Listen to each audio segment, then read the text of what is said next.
another Valis Corpus Tavern Talk. It's a little show we like to host on Sundays for roughly an hour, where we just kind of talk about the role play or the hobby of role playing, and we kind of like set aside a few topics for ourselves to run on these discussions. And yeah, we have a new guest speaker. Hi, Claire. Claire's in the chat. Hi, Claire. Hey, chat. How we doing? Becca. Yeah, sorry. I'm a sleepy bitch. Yeah, Steph is my co-creator. The rest of you guys can see these are my mod and admin team, and then Becca is our guest speaker for this week. So she'll be chiming in on a few of the topics that we're going to be discussing. Hearts for our first guest speaker. Woo! Hey! We did it! It's 1 o'clock and we did it.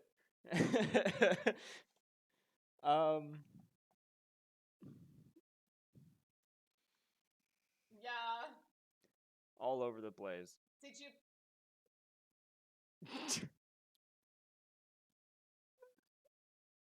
Facebook. Where is it? I'm wearing shirt. Is it not in it's here? In the bedroom. In the bedroom. We needed water. Oh, Jesus Christ. I was busy when you did that. You did that on purpose. I did do that on purpose.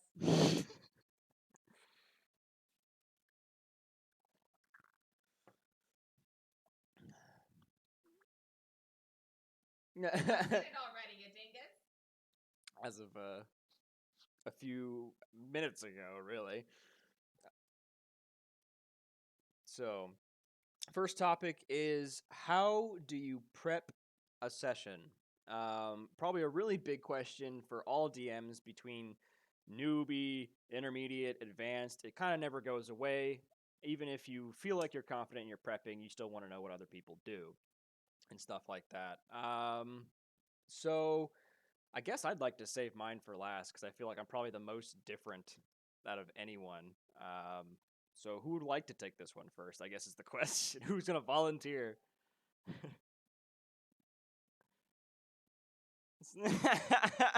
That's an answer. There's an answer. Just more mechanical based prepping where he's just scratching the encounters together and just going off the cuff from there.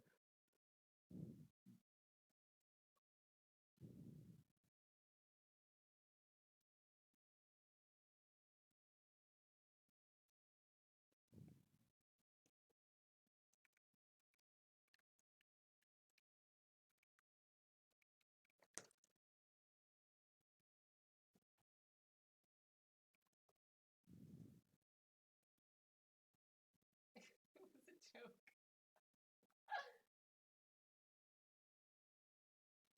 Ace is muted? I can hear him. You're not getting any desktop audio. Change your desktop audio. Okay. Stand by. Your settings, yeah.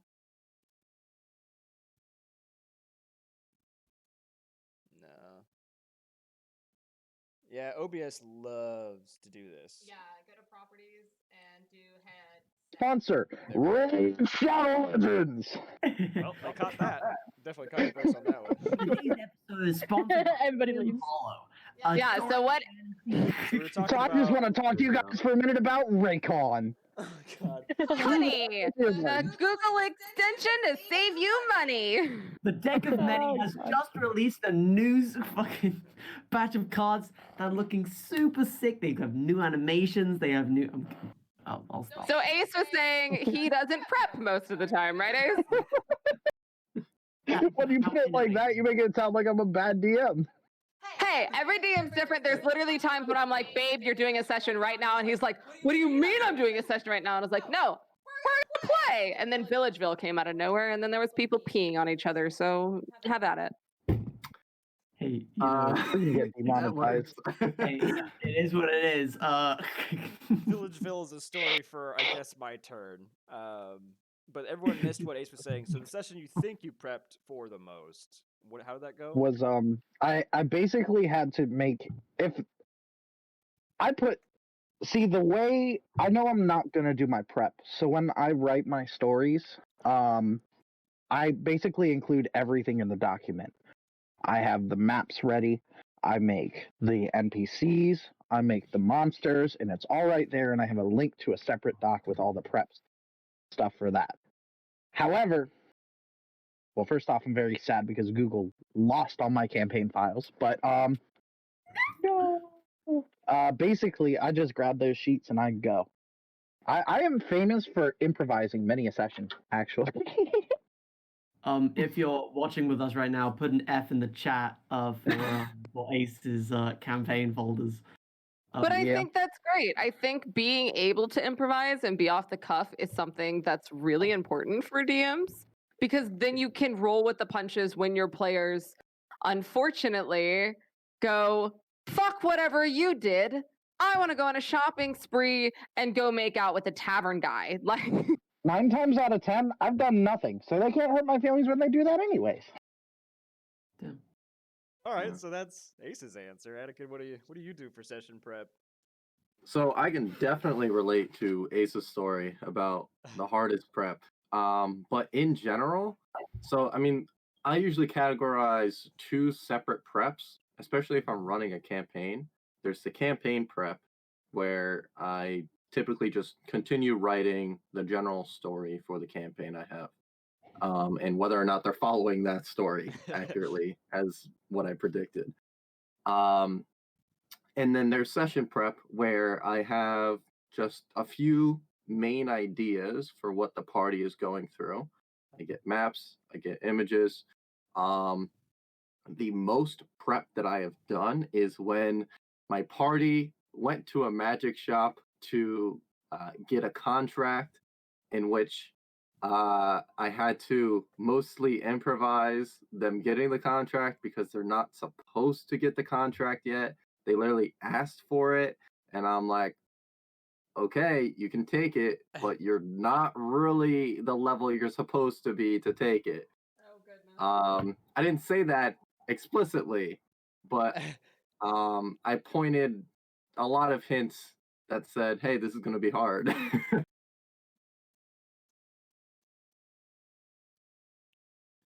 There's a big red skull hovering over the Yeah. contract. Yeah. So they did a lot of downtime activity in this session in general. So I stopped it after they had essentially left to accomplish the contract.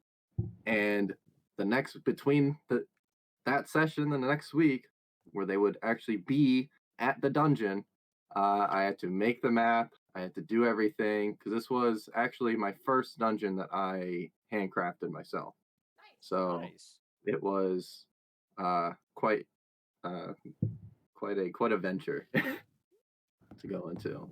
But yeah, I mean, I oftentimes, if it's something major, I will make the map myself, and I will handpick a lot of the music and images and creatures and encounters. For general encounters, oftentimes, if it's improvised, I'll just roll it on one of the tables in the books. The Xanathar's Guide has a whole lot of just encounter tables, so I use that quite often. But yeah, that's really it. Improv and map making. Yeah, that's the biggest thing is the improv. It's not it's like it's a point that you can't hit home hard enough. That'll never be a dead horse is improv, and reactive DMing. Reactive DMing is always literally it's like 80% of the equation. You know, That's why I think rogues make great DMs. Rogue mains. rogue mains. just coming up with stuff, especially like rogues who are always screwing up at stealing things or screwing up their stealth checks. They Yeah, have to that find a was way me. out. That was me when I mained rogue, and I actually started DMing when I was maining rogue at the time. Yeah. That's a funny correlating line to draw is like rogue players. You have a leg up on DMing if you roleplay your rogues out of sticky situations.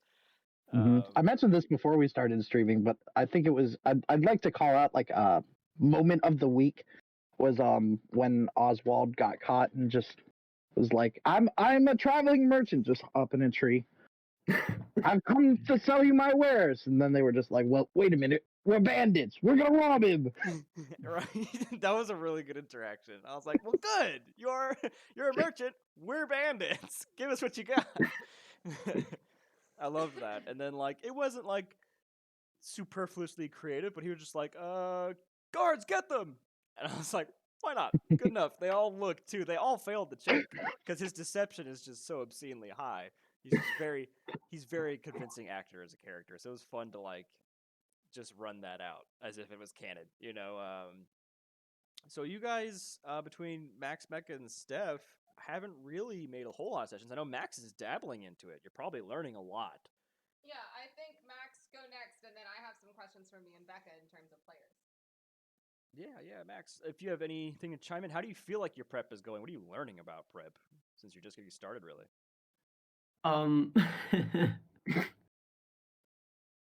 I was gonna say one thing about improvisation before I get on, but yeah, it is ironically way too fundamental of a skill for a DM. Very ironically, because it's such a fluke skill that you just pick up through trial and error. And yeah, taking time to hone. But now I think I'm decent. In terms of prepping, dear God, I have a large oeuvre of different ways that I prep. Like in terms of starting off with a campaign or like building a one shot, I won't even sometimes start with a base plot line. I'll start with like a scene that I like really want to happen or like a plot hook. I'm like, I could build a story around this. Or like an NPC that I really want to implement. So I'm like, I can put them into this setting, and then like this happens, and then the players have to overcome this hurdle and that kind of thing. In terms of late game prepping, and like literally minutes before the actual session itself, I don't really pay too much attention to encounters. I don't do a lot of combat heavy stuff, anyways. Apart from like the occasional one shot that's literally just like combat after combat after combat. Right. But yeah, it's very much what the is needed of me at the current time.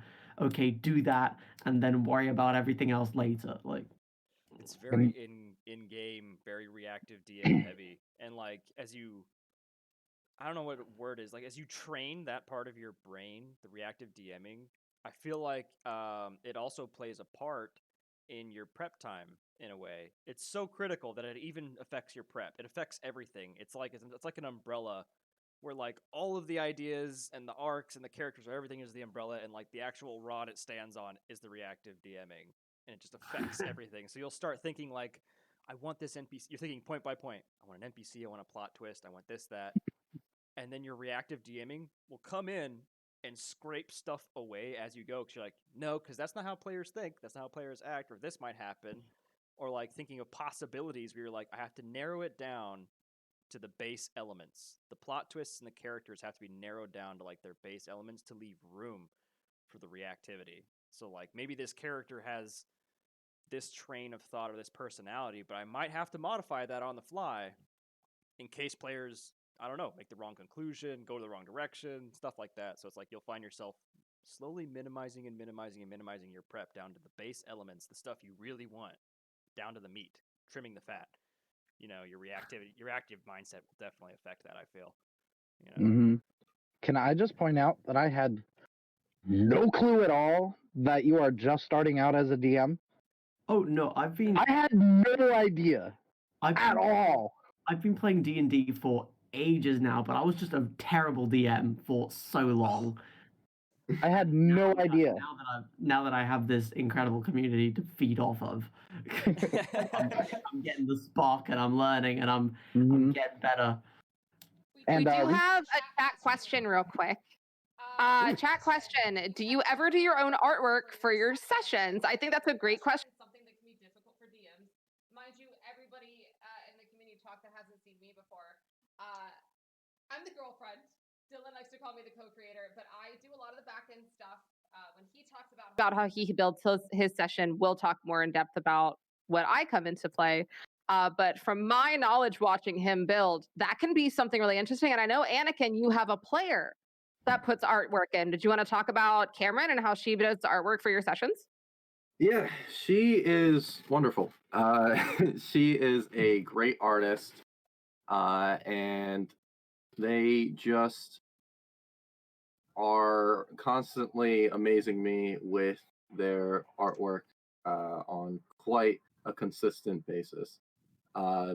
They've done artwork for me, just part of the campaign that they play, and they just quite consistently amaze me with their skill and style. The BBEG for the campaign they've drawn, and it looks amazing. And all of the other, like some minor characters, even they've drawn, and they look amazing. And I use their artwork for their games, and so I try to showcase it whenever they play, and try to show appreciation in any way I can. And I use it, and I continue to use it because it's so good. Yeah. But like, in answering the question for doing your own artwork, I have drawn a few things. Mostly it's either objects or characters to give a much better idea of what they look like and what their presence is styled like. A lot more unique characters is what I usually focus on. Very critical or crucial plot points, really. And so, I mean, those are what really are important for the players to understand. And so that's when I do it. And I mean, essentially, map making itself is, I guess you could call it an artwork. The world maps that I make, the dungeon maps that I make, the town maps that I make, I count that as artwork that I would make for the campaigns themselves. So, yeah, I do that pretty often, I would say. Becca, from a player perspective, how important do you think images can be? Do you find that having the images like a lot of the DMs here do is really crucial to a role play for you, or do you find that theater of the mind is just as good? I think pictures are actually pretty important because I'm a visual learner myself. So having a good picture, even if it's, you know, a kid's drawing, having different, knowing when a different NPC is talking and what they could possibly look like can be very helpful. And we went back and forth. Oh, I'm sorry. Go ahead. No. Go ahead. Go ahead. We went back and forth a lot because I think NPC pictures, I think item pictures are huge and crucial and get you immersed. But I also think from a player perspective, too much detail in a picture of a room or a town can be distracting for players. They'll see something and be like, oh, there's a box over there. And there's literally nothing in the box, but they see the box and they're like, oh, I want that. There's a box and I want the box and it's right there. And then you're like, there's nothing. There's nothing in the box. And they're so focused, like right on this box because they saw it in the picture and they're just like, ooh, box. And you're like, but there's an evil guy in the corner over here. And they're like, no, there's a box and I want it. So I think from my perspective as a player, having NPCs and items, I think it's crucial because like you get that picture in your head and you're like, yeah, I know who that is. But too much detail, I like theater of the mind surroundings. The imagination is a powerful thing, and Yes. And holy crap, there needs to be that balance in between immersive visual cues and letting the imagination do some of the work. When the first Harry Potter book was published, the Philosopher's Stone, it had this incredible description of Hogwarts. You had like all these details that just blew your mind, and your imagination did half the work. Like there were points where your mind filled in the gaps, and then when the movies came out, you got like one panning shot of Hogwarts, and then that was it. And people were just, where's the amazing fucking description of the entire thing? Like without the power of the imagination to fill in the gaps, the wonder is taken away. That's a really good point. That's a Yep. great point. Like one last thing I want to say is the balance is extremely important. I completely agree with you, Stephanie, that like I usually put the focus on the crucial things. I try not to put any like extra detail, especially if I'm doing artwork. If it's there, I usually put it there for a reason. Yes. Unless of course it's a map and you're putting extra stuff and the players themselves are going through the map. There's things that you want to be there to make it look nice. Dressers, beds, different cabinets, that sort of thing, where if it's not there, it just looks very flat and boring for the room itself, for sure. But I mean, those are just insertable objects, and I mean, players can search through them if they want. But for sure, the details are what are important. See, I actually have something to say on the matter that's pretty different than anything you guys have said. It's actually not too different. But I can just think about the first time I DM'd for a session that Dylan got to see. And his first comment was, "Whoa, true theater of the mind." I didn't DM for Dylan. I see that confusion stuff, but I did not DM for him. He just sat in on a session. But he said, "Whoa, real theater of the mind." It was just me, my friends. We were in a Discord call. The most I've ever given them for maps is a white screen with black lines. I give them nothing. All of this imagery and stuff is up to them and my verbal descriptions. Which I think, like we've been talking about the balance, it probably helps your players a lot. And learning from that session was like, it helps them a lot to be investigative with as little detail as possible. And it depends on the players, because too little detail, people will just be like, silent. All of it really depends on the group, you know? Dylan, your style session works well for the people you DM for. You DM for a lot of different people, so it's nice to have that consistency. Whereas I DM for my friends, they know my style. I know they can react well to my style. So that's what we do. Max, you do something similar. You know, you're still getting into it, but you're also experimenting. But there's also that level of consistency as well. It's still got your flair, even though you might be changing it up from time to time. And Anakin, I haven't had the pleasure of playing for you yet, so. Not yet. I have no comment. Very exciting. Yeah, everyone's going to have to tune in, all of our viewers, on Mondays from now on. And Monday evenings, we're going to put that on our Twitch schedule. We're going to be doing Anakin's campaigns, and I'll finally get to be a player, and Steph will finally get to be a player, and it'll be amazing. We have some new stuff coming up that at the end of the community talk we will announce for the Twitch and for our stream. But I think this is a great time for Dylan to kind of take over and kind of explain what he goes through and how he preps, because all of you have been in a session with him.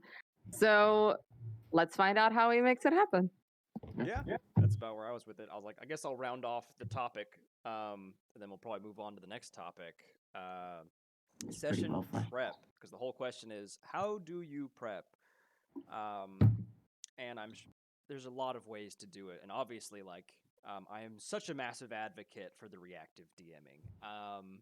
And like, I feel like sometimes I should write out my own little masterclass about reactive DMing and how it just plays its part in everything. Like, it's all here, and actually putting it into Word would be interesting. But my preps are, so I have a style, and my prep has to match the style. If I change the style, my prep would change. But specific to what we do is, like, I use a lot of imagery, like physical imagery, to set a tone. And I try to use as little pictures as possible, because I feel like it can be distracting, where people try and pick out details that don't necessarily matter. But I try to flummox that with, like, saying, here's the points of interest in the room. So my prep, I'll get together a few pictures. I'll get a base idea. What do we want to do? I want to do a Viking themed session. All right, that's it. Base idea, super narrow, and just expand from that a little bit. All right, obviously, if it's Viking related, there's got to be Vikings in it. It's got to be in a snow setting, and there's probably got to be a lot of combat because that literally wouldn't make sense to me. Vikings with no combat, you know. So I took one base idea, got 3 points from that, and then just kind of built from there. All right, we need combat, we need setting, and then our characters. It kind of encompasses all of it really quick with just like the most basic stuff. So it's really good to not overthink it, which is probably something a lot of newer DMs will do. They'll be like, "Oh my god, I got all these mechanics and these sheets and these monsters and these plot points, and like, oh my god, it's been 5 hours and I barely even feel like I started." You know, like, you definitely have to learn to like narrow. So prepping for sessions, my biggest things are like I have to stop myself and narrow it down. I need base ideas, base characters, base everything, and then leave room for reactive DMing. So like I remember me and Max were sitting together talking out his session. It's wonderful. This is another big thing. Actually, I'm just going to skip straight to this. Another big thing about prep, and Max knows this firsthand. A huge thing about prep is find a friend to talk about your session with. It's massive. It is the biggest thing in all of DM prepdom. Like period dot. If you get if you get stuck, if you can't figure out a character, if you just so many problems that happen with DMing just go away. As soon as you get your thoughts out of your mind into the ether talking to someone, you will literally give yourself ideas talking about it. They will give you ideas and you will make ideas from those ideas. It's just like it's just a train. It's just like, wow, your session comes together. Just it's such a magical thing when an idea that you fleshed out, you just can't unnick just one little hurdle, and then just bam, the cork comes loose, and all these beautiful ideas come out.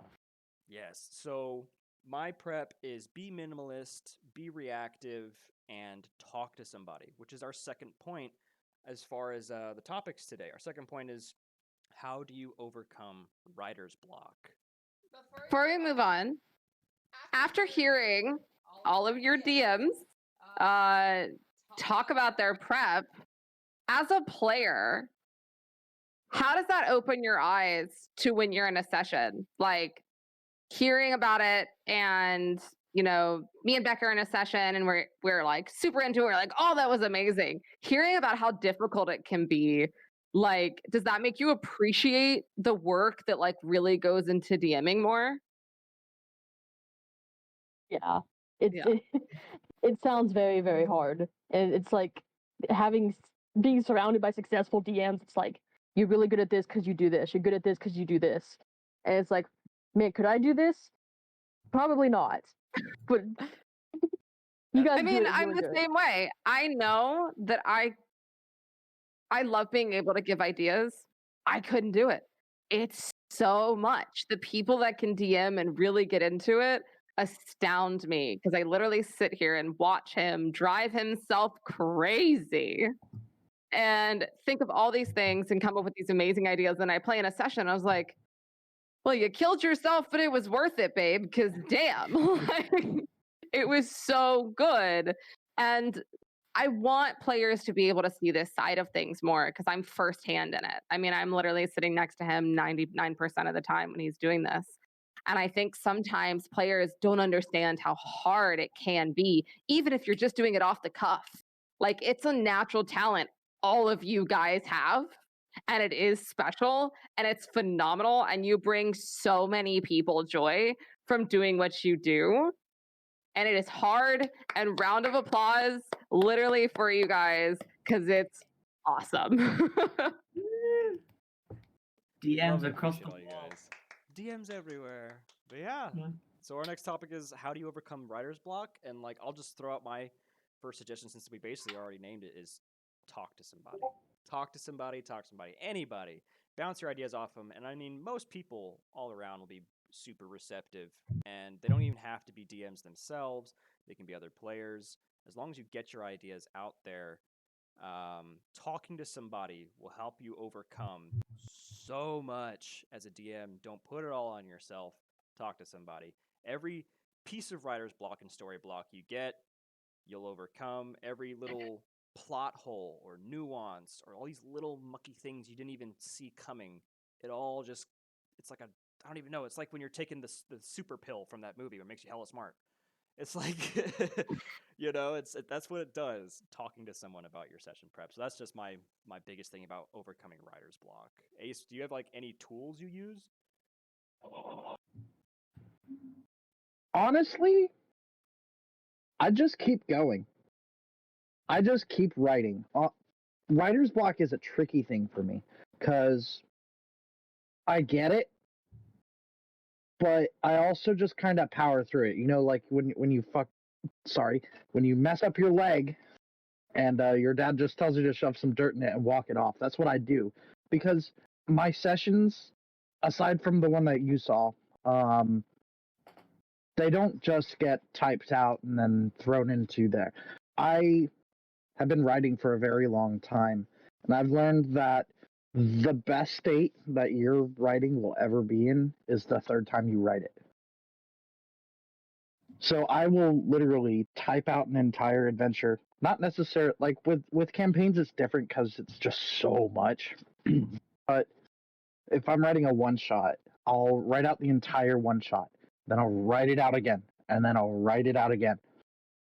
And basically, that lets you develop your ideas because as you're rewriting it, you're also reading what you wrote. And you can pick out certain things. And I'm very critical of myself as it is.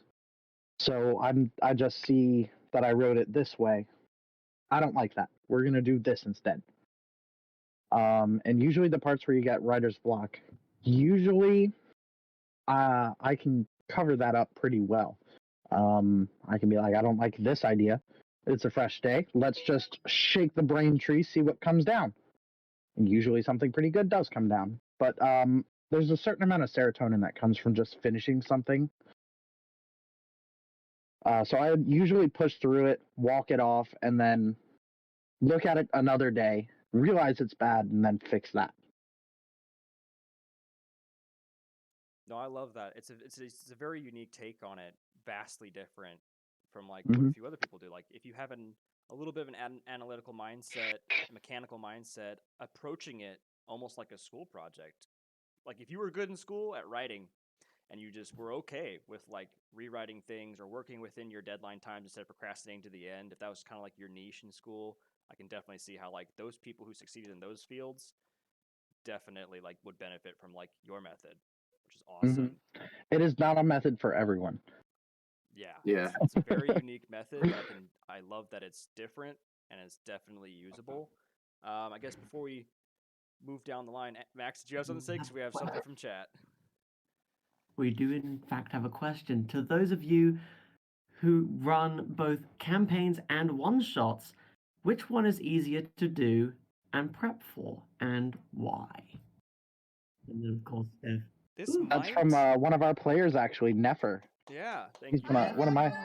Thanks for I like working tuning with him. Thanks for tuning into the stream. Thank you so much, Nefer.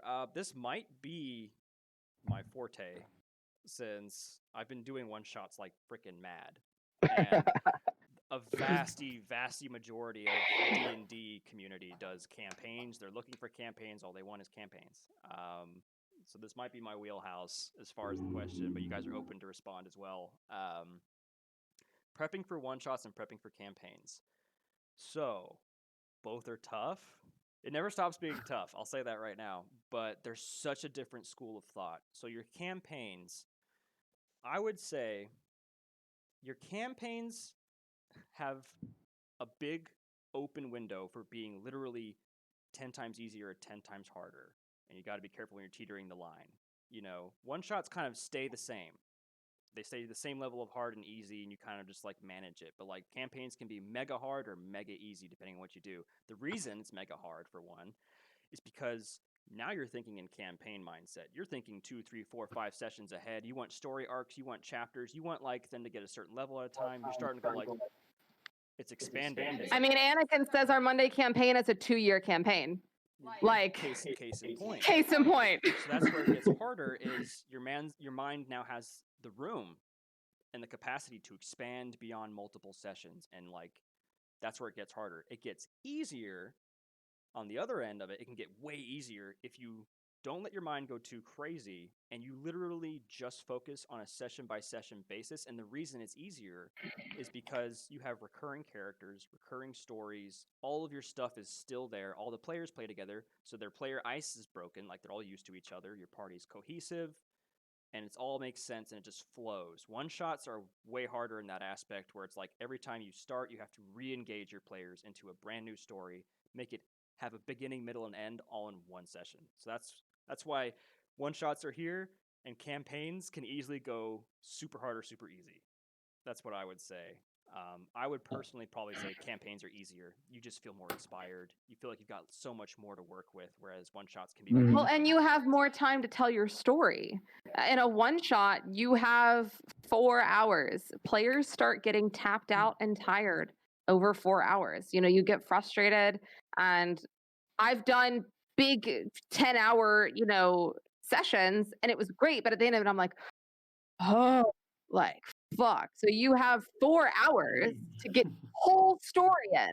Where is it? the time constraint can hurt. Because with one shots now you have to think in segments. Now I have to think when they get the mission, some interesting stuff that makes it just interesting in general in the middle, and then rounding it off with something again that's interesting, and then just leaving it at that. It's like it's got to be a cool ending battle or plot twist. It has to be. You have roughly an hour to 2 hours to have some middle ground. You let the players run around in this mini world. But the time constraints always happen. I always break my one shots into about 3 sections, sometimes 4. And then this is where the reactive DMing comes in. You already know in the back of your mind, talking to the quest giver usually takes about 30 minutes. If we're introducing characters, it might take 30 to an hour, give or take. That's section 1. And then you break up the rest in sections, but I won't get too deep into that. As a I have noticed player, some sectionation there in the games. he's very smooth about it, but as a player, and I realized very recently that a lot of D&D players don't know what one shots are. Dylan brought that up the other day, that some players don't even know one shots exist. Becca, did you know about one shots before joining our community? I'd seen them posted, but I was like, I'm not sure what that meant. Like, go an hour? Do you have a campaign base inside of a like? I was confused. Yeah, and so now that, because you've gotten into play in quite a few of our one shots now, how do you feel player wise with one shots versus campaigns? One shots are good for getting a full story, for getting a full story in a relatively short amount of time. Whereas campaigns, you're learning the story as you go along. The story is much more spread out. Mm-hmm. And I feel, and if you agree with me, let me know. I feel like with one shots, having this community where we have multiple one shots a week and a group of players, I feel like you get more consistency because you have different times a day. We have things constantly running. So a lot of times you can, with campaigns, that happens to a lot of players, DMs and players, is that, oh, we have this campaign set at this time, but something always happens, right? Somebody can't be in for this session. We have to skip a week. And so then you're missing out, right? I remember Polo talking about, oh, I'm super excited. I have 8 days of D&D. 2 days in, he's like, everybody canceled. All my D&D plans are canceled now for this week, and it's gone. And I love one shots as a way to be able to continue to play and be a player and get the ideas out without the overarching risk of non-consistency. I found that a lot with our community. Mhm. Yeah, Yeah, we do it. It's nice to know that if I sign up for a game, that game is happening. Yeah, consistency really is key for sure. Consistency and confirmation are Yes. the 2 biggest things for D&D, especially like session, really setting up the actual schedule for a session. So Yeah. Because from that, trust and a strong community flourishes. That's what excites me about your campaign, Anakin. Yeah. Is we've already established this dynamic. We're all already good friends, and we've all played D&D together. But now we're all deciding, okay, this is a good day for us. We're gonna do this. Because I've only ever since I started playing D&D 4 years ago, I've only ever played one campaign to its completion, and I didn't get to play the last session until about 2 years after the DM went MIA. Oh shit. Mm-hmm. Oh, The I'm rest of it sorry. has Am I just not been supposed one to- shot. The rest of it has just been one shots or starting campaigns, and then everyone flakes out 4 sessions in, or and my players can especially attest to that. We've tried to get so many games going, and it just couldn't happen for one reason or another. Yeah, Yeah. that's the it sounds silly. That's the pain of campaigns.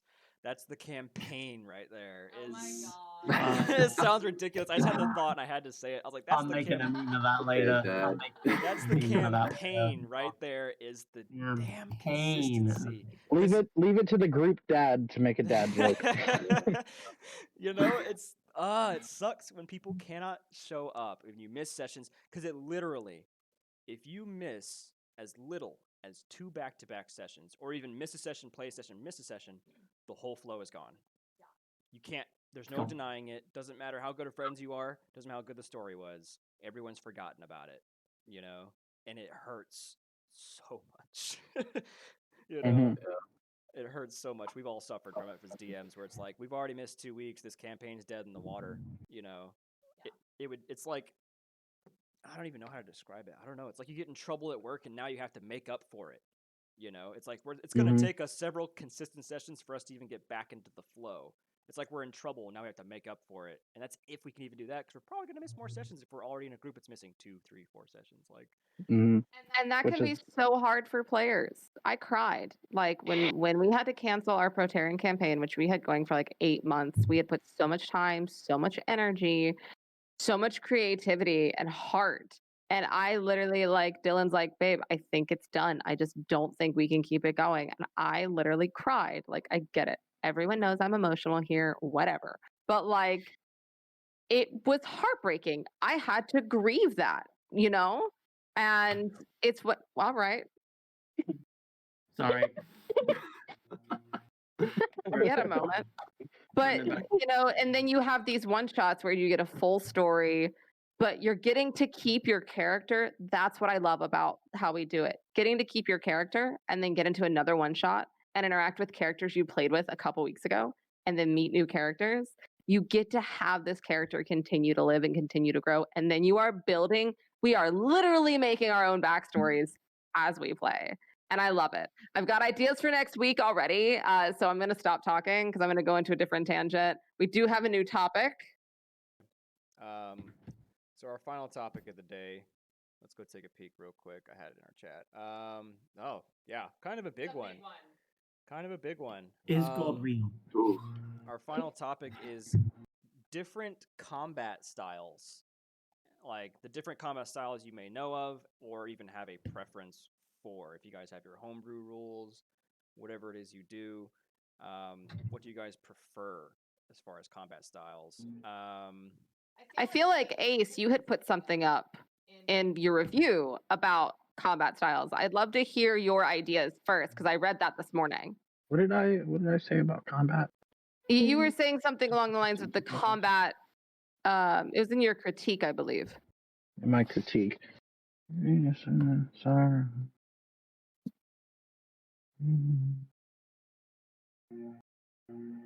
The certain mechanical aspects that suffer, or No, I didn't. I don't think I said anything about the combat.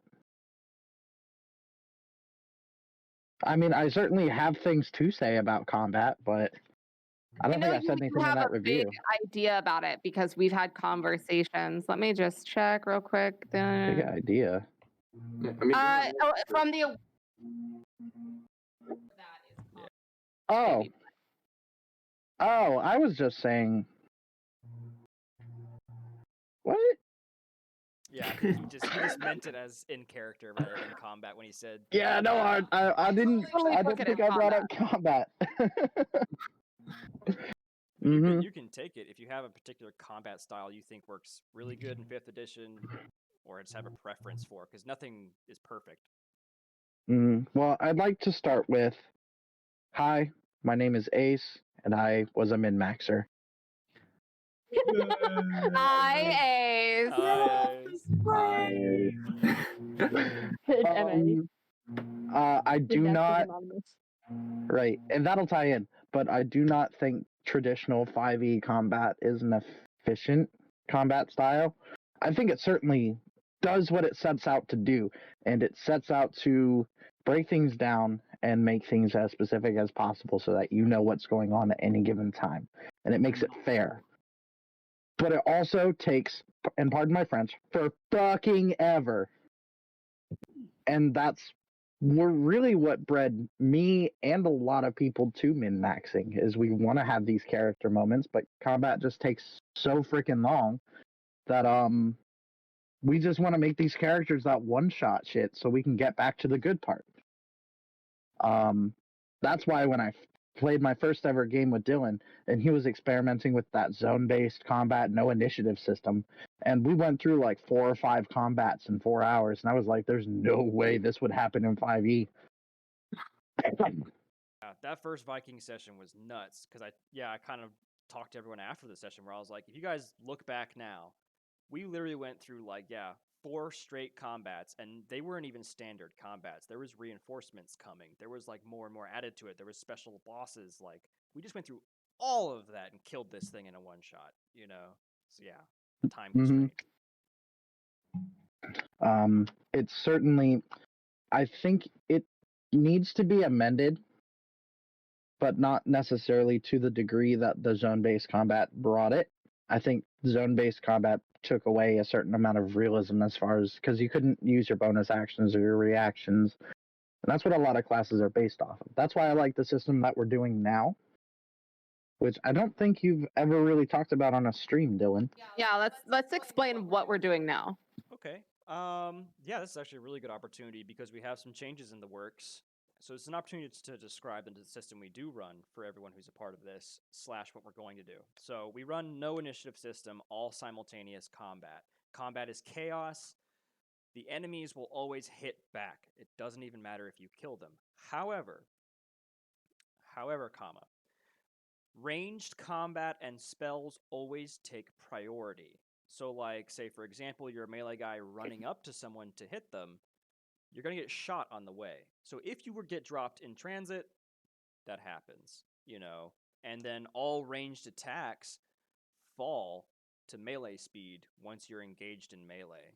So, it's really interesting. It definitely beefs up ranged characters, but it also makes being in melee super deadly. So if you're not a well-armored, good fighter, like you're a ranger or you're a mage, it's a very dangerous position to be in because no matter what you do, even if you disengage, even if you try and shoot while you're in melee and stuff, you're still getting hit, kind of no matter what. All circumstances involved, you're getting hit, and you don't have the AC or the health needed to survive that kind of thing. So you have to think tactically on your feet. But yeah, even if you're shooting into melee, that ranged shot will still take priority, whereas the melees are always simultaneous. So say if you shot a guy and dropped him in melee, he would drop before your fighter ever even hit him. Or if you shot him and then your fighter hits him and drops him, that guy's still gonna get attack off on that fighter because melee is always simultaneous. Same thing with ranged shots, always simultaneous. So if everyone's shooting, they're all shooting each other at the same time.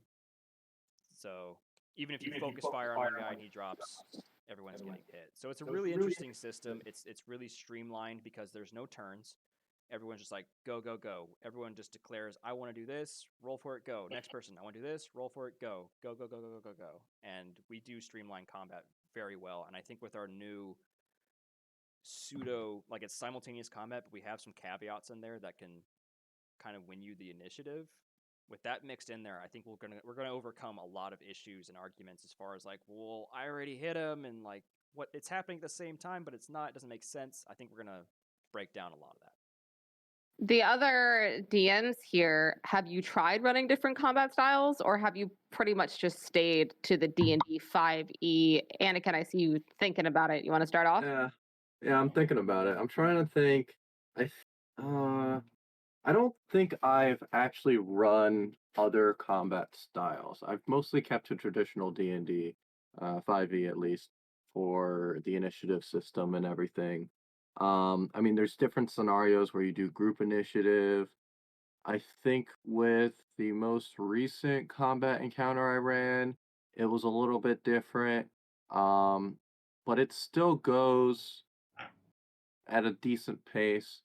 I'm pretty fast in general when it comes to, or at least I try to be, when it comes to combat. So I usually I have my encounters themselves set up in a manner that I am able to streamline my activity so that I'm not letting the players wait as much. The only time that I take a lot of time in actually deciding things during an encounter is when a player does an action that I do not expect. So many times when that happens for just crazy Yeah, like things 8 that Fey I frogs. can't describe. I mean, I've had players who tried to summon. This was my probably like technically my 5th encounter I ran ever, and I had a person who tried to do conjure animals, and I didn't know how that spell worked exactly. So I thought you could, like, if someone summons CR0 animals, they could summon an infinite amount essentially of CR0 animals. I didn't realize that. It was a max of 8 creatures no matter what. So it's good to know that. But Steph did that yeah, too. it That's why she brought up the was frogs. But keep going. yeah, it's Oh, the crazy. But frogs. yeah, those were some crazy encounters that I just had to think about how the heck I was doing this. It took me like a solid like minute and a half to 2 minutes just to figure out how to place the swarm of frogs. Literally, it was poison dart frogs that she wanted to poison another frog, which wouldn't work exactly. But I don't. Yeah, it was definitely that. I As think it's a newer, oh, go ahead. sorry. I think it's definitely an interesting mindset that we're taking with this. I was thinking about it while Anakin was talking, but you see a lot of videos like how can you streamline combat for your players? How can you streamline combat for your DMs? Whereas the best way to streamline combat is to scrap the entire system. Like 5e is not a fast system. And I think Yeah, we talked people about that this. and it's just an interesting way to think. Sorry, Yeah. that was my only comment. Go ahead, Steph. Because we talked about it as far as how D&D 5th edition's built to wear down players' resources and eventually get them to the boss, and they're weakened and whatever. It's like a trived chipping away at these god mode players now, and it just feels weird. The actual combats themselves aren't impactful. They're just like cutting through swaths of everything, until you've just worn them down, and they're like, well, crap, now we're just panicking, not because the boss is cool or interesting or hard. We're just panicking because we've used up everything already, and now we're not as cool. I don't like it. I don't like it. But anyways, what are you saying? First of all, I want to say I love that we are all here because it makes it so hard because we all have ideas and we're all like, yeah, we're going with it, and we're all like, we all want to talk. But I love never feel like you're interrupting me. I want to hear you guys talk. I just have way too many ideas, and I know that I talk too much. But Max, as a newer DM that's getting into it, has seeing a different combat system being played changed your ideas towards combat in your own sessions? I mean, those who have had the terrible experience of playing. Pleasure. Kidding. Shut up, dude. I will fly to Europe just to smack you. That's a very expensive Please, smack. I need a hug. I'm kidding. You know what? You want to come with me? I think your smack will be better. I have no idea. We've already talked about he it. saw the video. Okay. Thing will be neck snapping. Anyways, She has the video. All right. We got 6 minutes left. Let's roll. It's okay if we go a little over. I'm massively inspired by the way that Dylan runs combat. Like it's an insanely streamlined, and well thought out mechanics and stuff. And big props to him. But in terms of my my combat, I've always kind of kept it traditional, but in more loosely, not incredibly plot heavy combat sessions. A lot of the time I won't even roll initiative. It will be like just quick, like, oh, you wanna do a quick shot? Okay, just roll to hit. Um if like you saw in like the one shot when those two zombies appeared, I didn't like, all right guys, roll initiative. No, you just did a couple things with the zombies, they died, and then we progressed with the plot so that it did become a whole thing because it didn't need to become a whole thing. Of course, it was nice that we had two paladins there that could absolutely shrek those zombies. And then like the boss was a yeah. fiend too. It hurts. It hurts. It hurts. Mhm. Yo, I'm sorry for what I did to that boss, dude. You fucked him up, and then you went and did the whole magical darkness dispelling thing, and it messed me up. You were just like, nope, I'm done. He's walking away. Bro, Max, that's why that is exactly why I make up shit, because I can't stand, like, I knew what you were going for. You tried blindness, deafness, you tried magic darkness, you tried all the things to hamper the players within the realm of the game. And there's ways to beat it for almost every character. There's at least 10 ways to beat the one thing you tried making, and it's ridiculous. So that's why I started making up my own stuff. That's why my boss had in the Viking rerun, he had bone armor. So he just utterly mitigates attacks. He takes no damage. All you have to do is get past his armor class, and that one attack will break one piece of the bone armor. So that way at least we're guaranteeing the boss's survival for more than one bloody round, or even two for that matter. And it's just a neat little mechanic. It's not in the game. So it's nice if you have at least a boss monster. Like the little guys, you can fudge their HP and stuff accordingly if you need to. But like the bosses, you got to make them your own, because D&D 5th edition will just hurt you. It will hurt you so much. Yeah. Fine. Manda brought up a cool thing in the chat, which was flavor and active demand of flavor from players. Because it's always just like, okay, well, the numbers speak for themselves. Like I rolled a 19. That's a pretty good hit. We don't need to imagine it. No, actively add flavor to that shit. Come on, like I want you to do a full maneuver and like whirlwind attacks and yeah. Oh, don't bring a Battlemaster fighter to my table. Don't do it. I will tear you apart. What's funny too about, if we're talking about the realm of that session we played and how you ran that combat, this issue comes up pretty frequently with players where you're like, if you're super lenient with what they can do before enemies can react, or lenient with just how they're engaging encounters, maybe it's not even a combat encounter. It's like there's a guard in a room and they encounter him, like, I'm gonna stab him, and I'm like, okay, fine. But as soon as you let that player stab him, suddenly everyone's chiming off. Well, I want to do this. I want to do this. I want to do this. I want to do this. It's like, whoa, the guard's gonna defend himself. So there's like that danger with like, the flavor is awesome. The second the player comes in and wants to do something, you let him do it. But then you run into the issue of like, well, now the whole party's gonna want to do something, and the monsters are just gonna like be non-existent.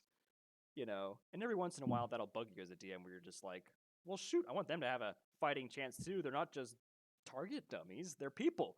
They're monsters. We got a comment in the chat that I just can't let stay in the chat.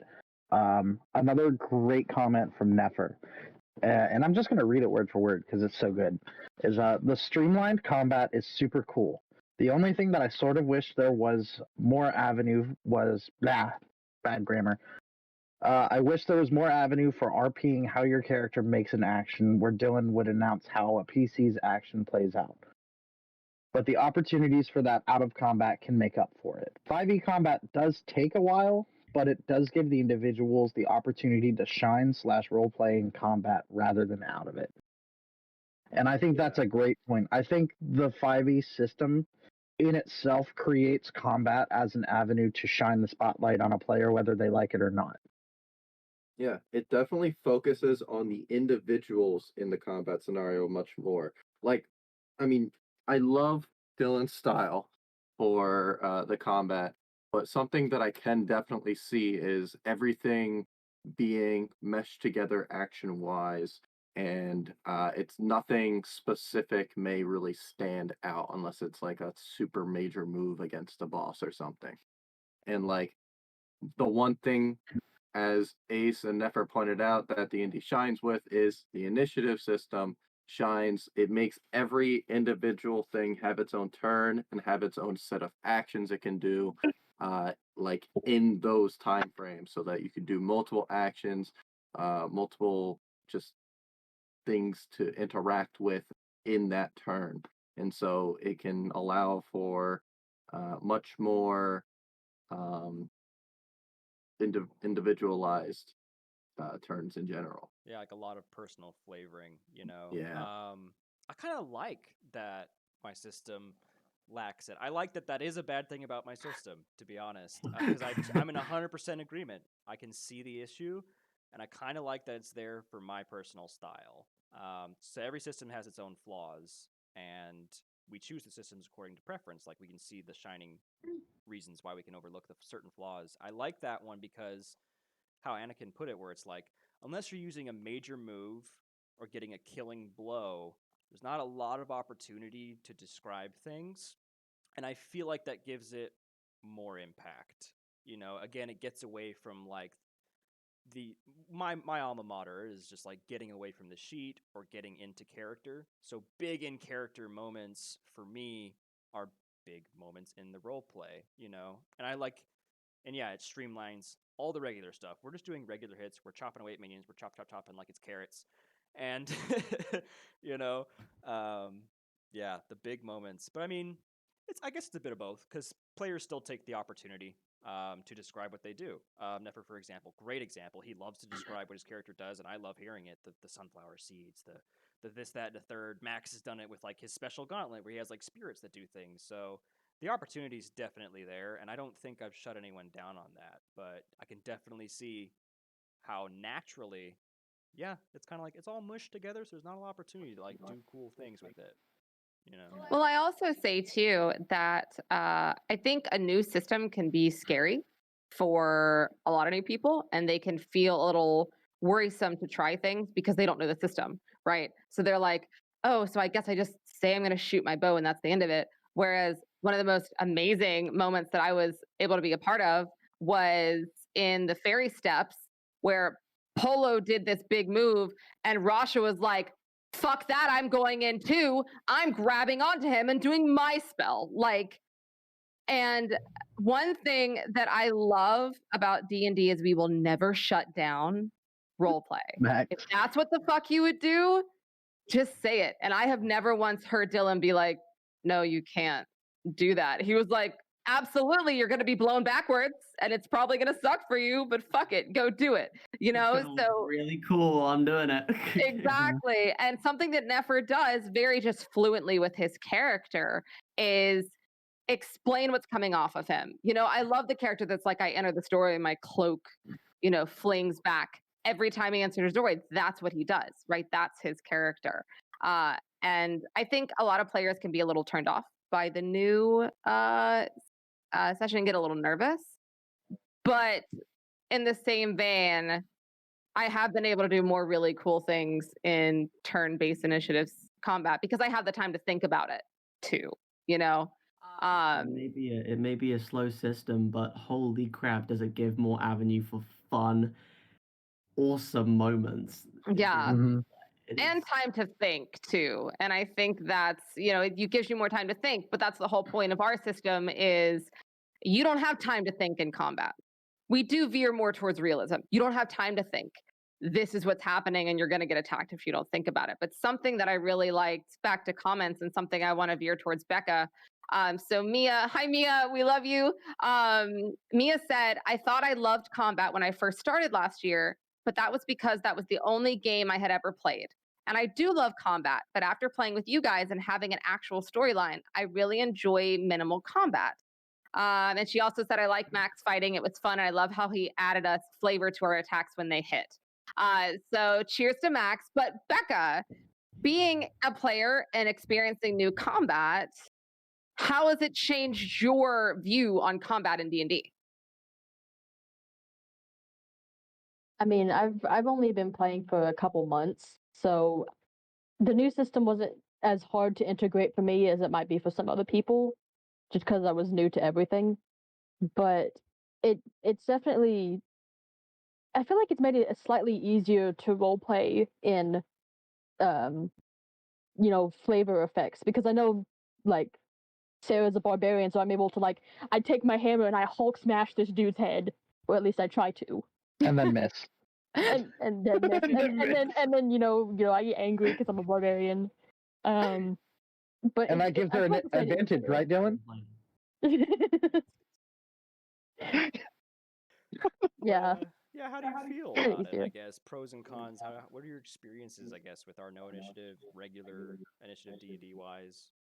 Like, It's harder to stay alive if everyone gets a turn. So, Yeah. I mean, with the whole system as it is, it's definitely a lot more scary. But it's also a lot more fun because it's chaos. Because you don't know, oh, what is this person going to do? Are they going to hit me at the same time I hit them? How much are they going to do to me? Am I going to go down without a fight? Like, what's going to happen? So the chaos makes it both more fun and more scary, which is not bad. yeah, that's a really good point because, yeah, the combat is chaos. And the fact that we have to, from time to time, negotiate with each other for about 5-10 seconds to figure out what's happening appropriately, that room for that discussion can be bad or seen as bad because it's like we're always having to, like, from time to time, like, sit here and be like, well, how does this work? We're always talking it out, from time to time, these little breaks, which could be seen as bad, but again, like the way you're saying, it can also be good because you don't know. Like, it's not a concrete in the box line by line system. It's scary because you don't know what to expect in combat. So we already passed time because we will talk forever. Mhm. I want to thank all of you guys. Becca, thank you so much for being our first guest. Big deal.